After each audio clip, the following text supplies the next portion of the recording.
ते जगात मान विसरू नका त्या वीरांना ज्यांनी देशासाठी दिले प्राण.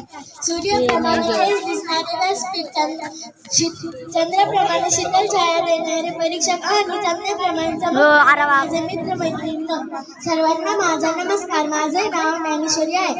आज 15 ऑगस्ट आपल्या भारताचा स्वातंत्र्य दिन साजरा करण्यासाठी आपण येथे जमलो आहोत. सर्वप्रथम सर्वांना स्वातंत्र्य दिनाच्या हार्दिक शुभेच्छा.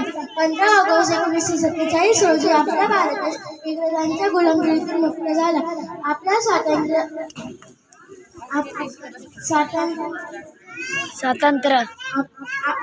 15 ऑगस्ट 1947 रोजी आपला भारत देश इंग्रजांच्या गुलामगिरीतून मुक्त झाला. आपल्या भारताला स्वातंत्र्य मिळवून देण्यासाठी अनेक स्वातंत्र्य सैनिकांनी आपल्या प्राणाचे बलिदान दिले. शेवटी मी एवढंच म्हणेन की तिरंगा आहे आमचा झेंडा, उंच उंच नेऊ प्राणप्रणाने आम्ही याची शान वाढवू. जय हिंद, जय भारत.